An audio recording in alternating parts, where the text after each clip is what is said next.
Okay, let's talk about experiments. New ideas for fun. Those are my favourite ideas, you know. I just love ideas that spring up. I get very excited at the very first bit of an idea. Do you? Yeah. And if you tell me that it's an exciting idea, but then I must commit to it for an indefinite amount of time. Kiss of death. Yeah, me too. Me too. So what ideas have you tried and then decided, nah, and moved on?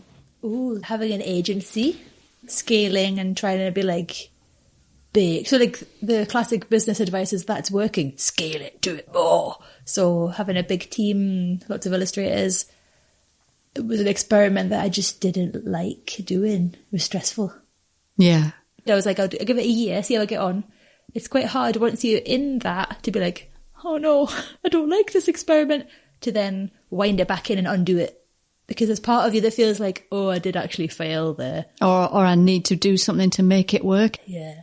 Yeah. But ultimately, cancelling the experiment and taking it back to how it was when you were having a good time again is good, because then you've learned the thing. It was a revelation when you said, Katie, you can try something out, like set your website up a certain way or plan to offer certain services, and then realise it doesn't work and nothing's forever and you're not married to it and you can just change your mind.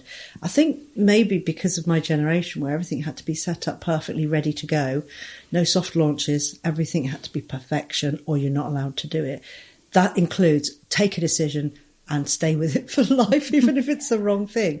So when you were sort of saying, no, you just give it a go, maybe give it 3 months, put a deadline on it. If it's not working the way you want it to, then just rethink it and cancel it, start again in a different direction. I was like, yeah, see, I've never heard of such a thing before. It's the opposite of you've made your bed, now lie in it. Right bed. Yeah. It's like 3 bears all over again. Don't just lie in bed wide awake crying. Get out. Make a hot chocolate or something. That's so true. How many years' career I've got left to implement this radical thinking? Loads. You live to at least 120, so... My new plan at the moment is, well, actually, one of the things I always wanted to do, and it's beginning to work now, this isn't an experimentation, but I just thought I'd include this. Years back, when they started doing stock photography and talking about making money from your work, I really want to know how to do this. It seems no one can give me the answer, but apparently it's a thing. And now I'm just getting proofs done of some maps, and I'm going to get them printed and sell them in shops. It's like, at last it's happening. And I kept thinking someone else has to do it for me. They have to buy the thing and tell me how they want to reuse it. But I've realised, no, I'll be in charge of reusing it. I don't have to wait for someone else to do it. So that's my new plan, which is a slight diversion. Instead of thinking all the time, you've got to keep making new work. You've got to be commissioned and permanently be creating. Slightly towards the end of the career, let's just sit back a bit and make money on what already exists. You've made loads of work. So why not make the most of it? And if it's things like maps that people like, then the copyright belongs to me. If someone else doesn't want to use it, I'll use it because they'll be printed on better paper. They'll be printed better than if I just gave it to someone else and said, yeah, stick that on some shiny paper and put it in your gift shop. It wouldn't be very nice, would it? No, you've got full control over all the things, haven't you? Yeah. So that's my micro experiment diversion from the career path. But as a rule, no, I like to lie in my uncomfortable, unwatched bed for 30 years. An old Victorian man is going, good, yes, that's right. We dragged you into a mad experiment of the good ship, though, Tania. You're up for that. Is that when we were talking at the beginning about, let's talk about experimentation and changing your mind? I said, no, I never do that. The only way I'm here is because you threw me back in the back of the car and locked the boot and said, right, we're off. The good ship illustration, here we come. So, yeah, as long as I'm invited, because that's the design, what's that thing called? Yours is respond. So if you respond to things, and if it's your body goes, yes, good idea, that's a yes. What's the thing called design for? Human design. Human design. Yeah. So you're a generator. So yours is all about, like, it's a yes or a no in your gut. and you just respond to what's around you. Yeah, there's definitely that. I just thought I was a self-starter. I had to be invited. I'm much better if I'm invited to do something like, would you get into the boot of this car? And we're starting a new business plan called the Good Ship Illustration. That suits me. Thank goodness you did. They drove ever so fast. It was really scary. Helen, have you had any experiments that haven't? I think this is just my nature. The I think ones that haven't worked, I want to hear about. Oh, yeah, school visits. Oh, yeah. I mean, school visits in real life work, but I'd forgotten about that. during lockdown, I couldn't visit any schools in real life, so I thought, oh, I know what I'll do. Because we've been doing courses and selling them online, I thought, well, I'll make a school visit using the same software so that the school visit is made and there it is to buy, and the schools can just go in and buy it. And it's cheaper than you going. It's cheaper than me going in person. It saves me travelling. They get a tour of my studio. They've got loads of stuff they can print out. I'll even send them something for real in the post, a big drawing for their classroom, send it in the post. It did not work. It just did not work. Because what I didn't consider is schools cannot pay for anything online, because the way that all of the admin in school works is that the council will send the illustrator a cheque.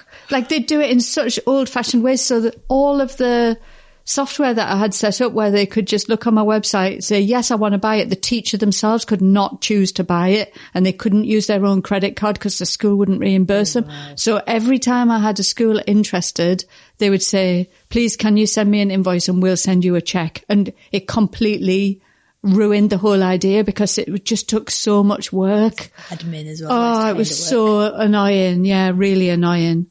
Isn't that weird? The thing you would least expect about the transaction being difficult was the financial purchase. Yeah. I was thinking, are you going to say, like, putting it on a screen wasn't compelling enough to keep the kids quiet to listen? Oh, well, I think that's okay, because I have it free on my website and schools download it all the time.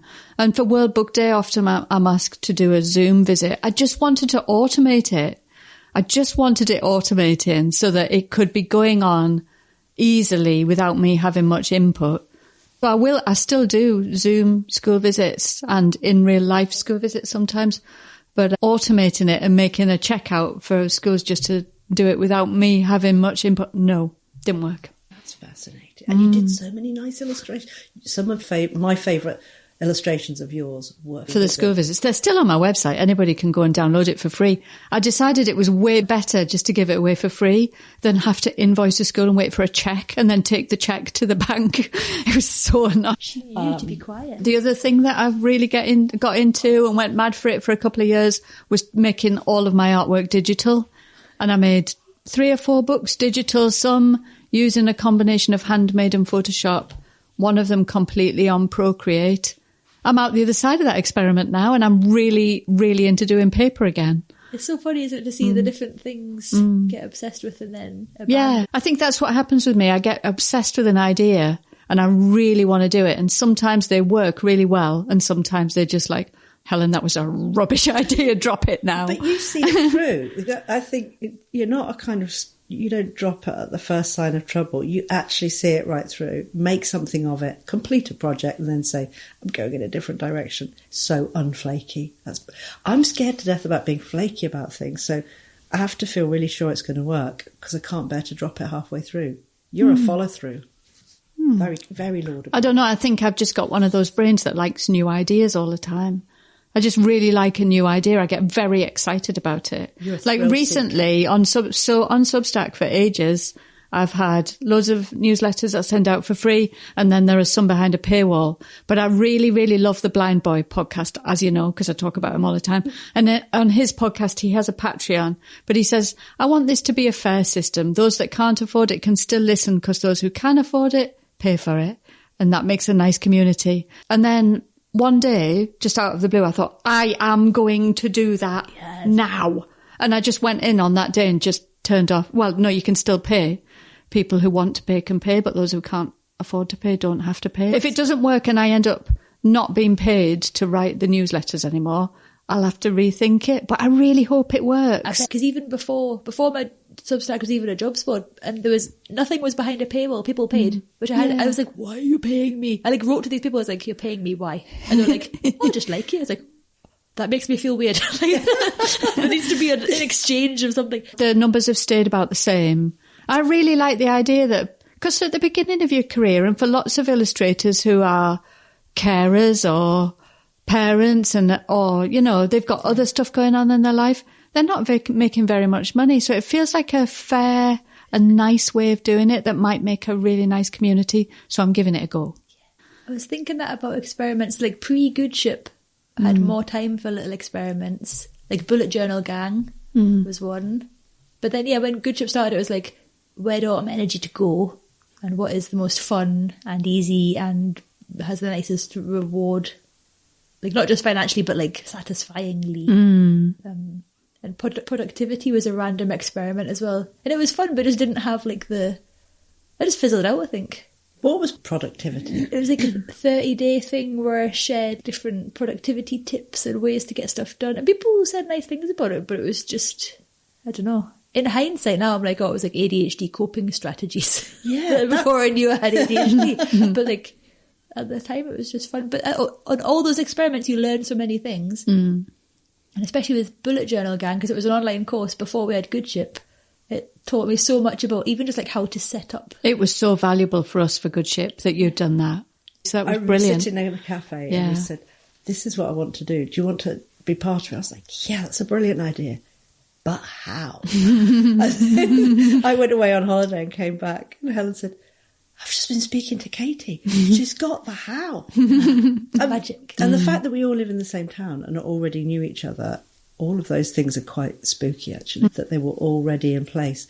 And each of us had a different input into what we needed to make a course. It was like we had the starter, we had the main and the dessert together, and it's a dinner party. And actually, that was the big thing I learned from doing both Bullet Journal Gang and Pocket Productivity, is that I can't do it by myself. And that is really, well, I can, but it's exhausting and not sustainable. But working with you two is... And I couldn't do it by myself because I'd had the idea that I wanted to run an online course. And I built up my Instagram following with a mind to let's make a really nice community, then launch a course. But I just never did it by myself. It was only when you two said, yeah, I'll do it, that I could start. And it kind of that we're all in the same town is miraculous because we manage most of our interactions through the WhatsApp group, which is mostly red hot from 9 a.m. to 5 p.m.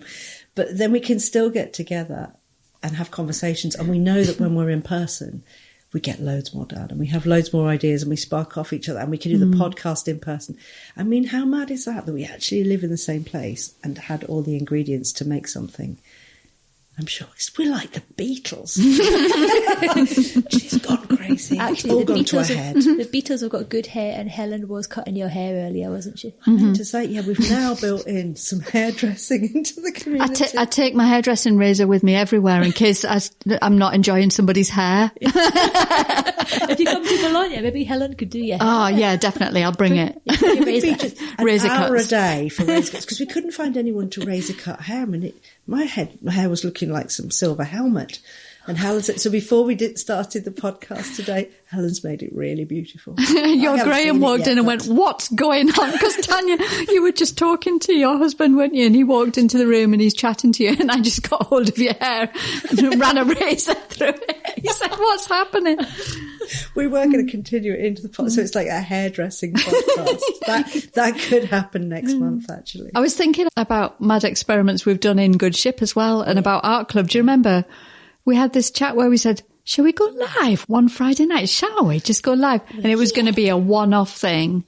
And we did it. We were so nervous, we just giggled our way through the whole thing. But when we got to the end of it, we realised something like 500 people had been watching. Yeah. And we said, should we do it again? And we're still doing it. You're now an institution. It was like every Friday for in the year 2020. I'm sure it was every single Friday. I think it was longer than 1 year. I think it was a couple of years, every single Friday.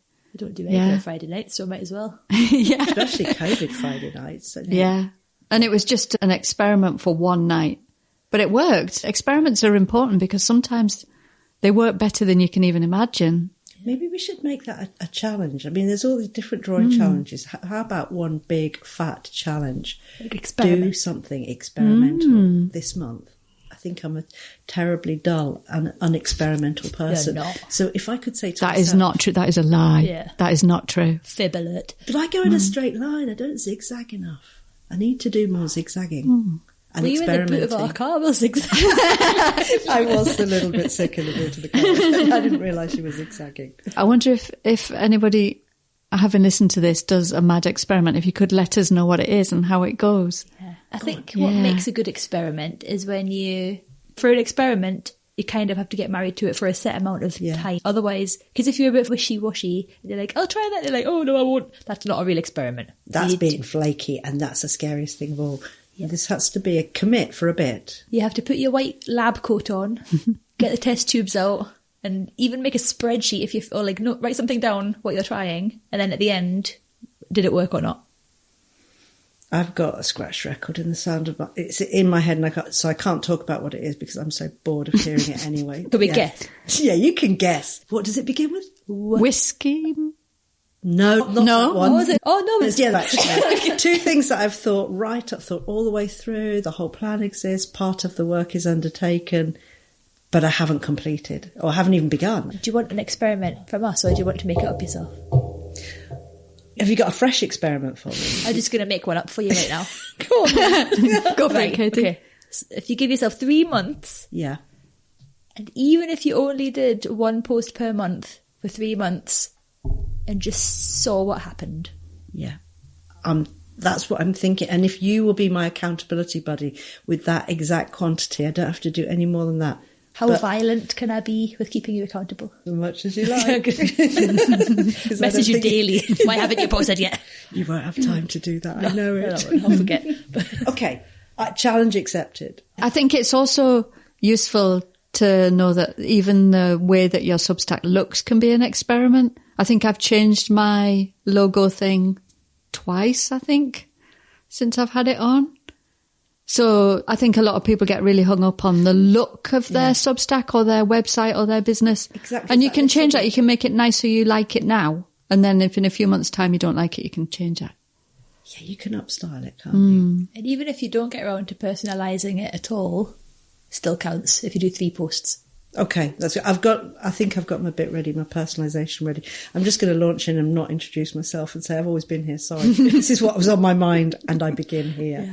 There'll be no hello. This is my aim. This is what this is going to be about. All intros are off. I'll just start like it's been running forever. Yeah, go straight to the action. Helen walked through the door today and I said to her, look, I've got one Wally dog. Oh, the other one is missing. What am I going to do? For anyone who doesn't know, those are the little white Victorian King Charles Spaniels that are hand painted like Staffordshires.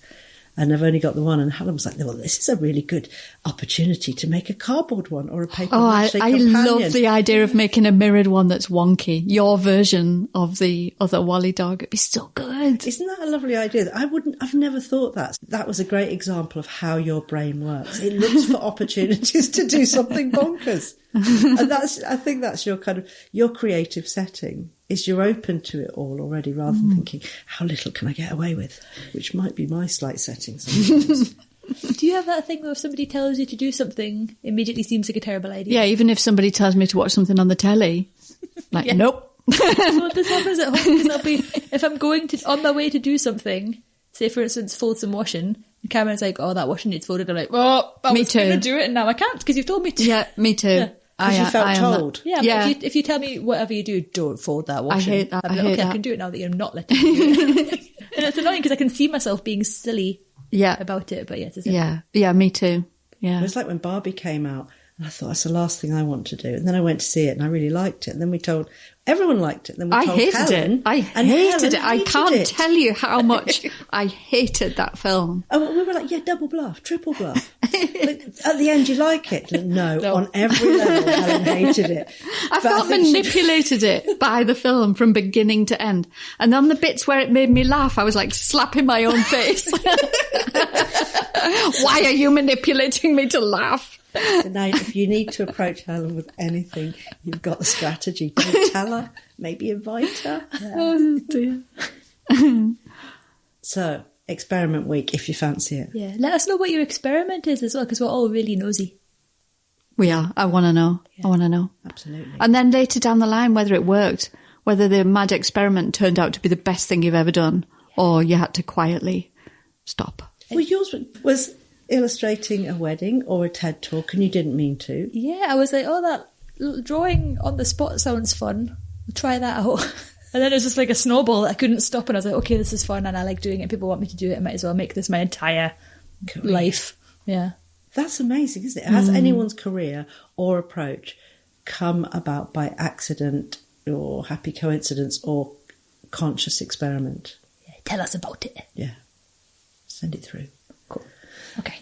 See you next week. Yeah, see you next week. Yes. I was going to say this is the end of stickers, but it's next week. The end of free stickers for people who join the picture book course. Yeah.